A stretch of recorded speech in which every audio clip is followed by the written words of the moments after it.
暴風之子呢隻4歲新馬響徐雨石馬房今季評分由64起步，上響沙田3班1200米大敗後，今次增程到3班1650米改配蔡明紹尾120磅出戰。呢隻馬響5檔出閘起步後順利移入2碟領前位置，以偏快步速響最後400米發力帶離群區，最後200米力抗香港神區挑戰，最後響好地至快地時間1比39.09及末段23.87以第一名過終點，以全日各場賽事以正常至偏快步速下呢場能夠在快標準時間快9線搞掂。咁嘅情況下呢匹馬響領前跑法下已有咁嘅表現頗為出色。賽後報告指呢隻馬需抽取樣本檢驗。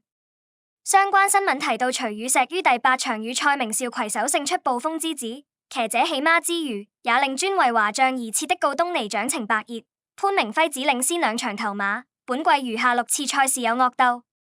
根據上述嘅情況，呢匹4歲澳洲新馬季尾漸見成熟，呢隻馬質素不俗，狀態保持下徐雨石仍會在餘下賽事把握機會再拎到好成績，但係需要留意加分後咩重磅能否應付，寓意更加要小心。如果覺得以上資訊有幫助，記得訂閱並推薦一下啦。同賽日其他表現較好之馬匹：R1木火龍區 F5.5，WR8暴風之子 F9W。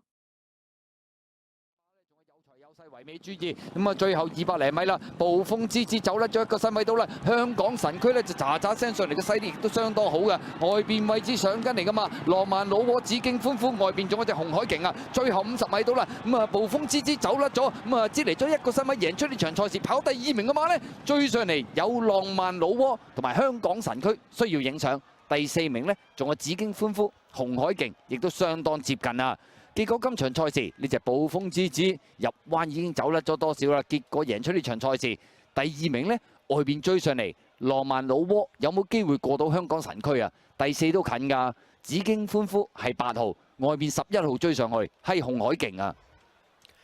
嚟到第8場賽事，咁啊贏馬係暴風之子啊，跟咗個幾快嘅步速，哇，翻到嚟贏埋添。